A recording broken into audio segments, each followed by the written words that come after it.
Салам алейкум. Кандайсыз? Сиз бу жакта? Канчадан сатып атасыздар этти? 680? Кайсы малдын уюн эттеринби?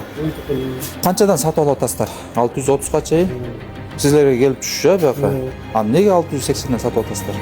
Наракта биз атайын дүкөн ачып койдук да, муниципалитетти кылыпчы. 650ден сатып атабыз. Ошол эле баада бирдей кылып сатпайсыздарбы? Идине кылып туруп. Биздики чыгып атпайбы таксыр? Баардыгы чыгып атат да. Баары жакшы чыгып атат убагында. Таксыр? Силер этти сатып алгандачы, бир 3-4 колдон мындай посерединден сатып аласыңар да. Сизде прямой барбы паста? Прямой бар биз, прямой алып атабыз. Канчадан алып атат азыр? 580-600дөн алып атабыз. Сиз бизге 580ден алып кеп бериңиз. Сатканга ылайык. Давайте, коюп берели. Маселе жок. Эч кандай маселе жок.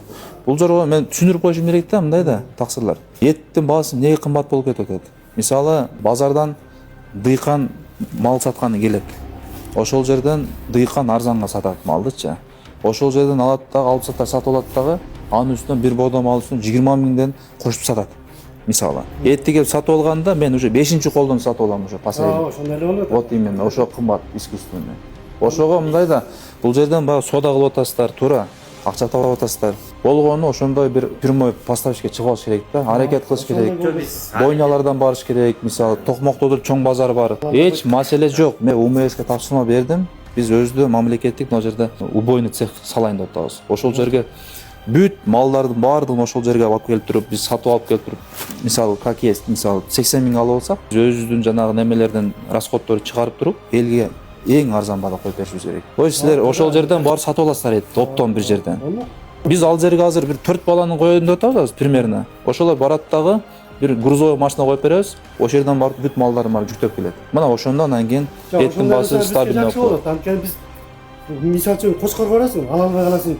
Айлар Токмокко барасың, ала албай каласың. Мынча өзүң. Биз азыр уже мына курулушун баштайбыз, Кудай бир. Да, курулушун баштайбыз. Ошол жерден өзү союп, жиликтеп, ширагында, ичегинде, башында, этин этте кылып туруп полный бөлүп беребиз. Мына ошол жерден сатып аласыздар. Ошого келбесек болбойт.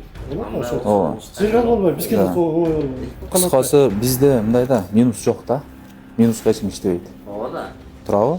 Минус жок. Биз ошол баа менен сатып атабыз, плюс менен. Ал жерге сатуучулар коюп койдук, касапчылар коюп койдук, алардын зарплатасы бар. Бүт баарын актап атат, Кудайга шүгүр. Мен айткан себебим эмне болуп атат азырчы? Мен ушу шаарыбыздын тургундарына ыңгайлуу гана шарт түзүп, ошол ыңгайлуу бааны коюп берип коюшубуз керек деген эле ой. Жөнөкөй гана мисалы адамдарыбыз бар да, баягы эт жебеген үй бүлөлөр бар. Ошолорго кыйын да, шарт кылып берип коеюн деген сооп болот ошол кайра. Сүйлөштүк анда, таксылар. Жакшылап. Ошондой болсо бизге жеңил болот. Канча расход болуп атпайбы? Тегиз дейсиң, бияка дейсиң.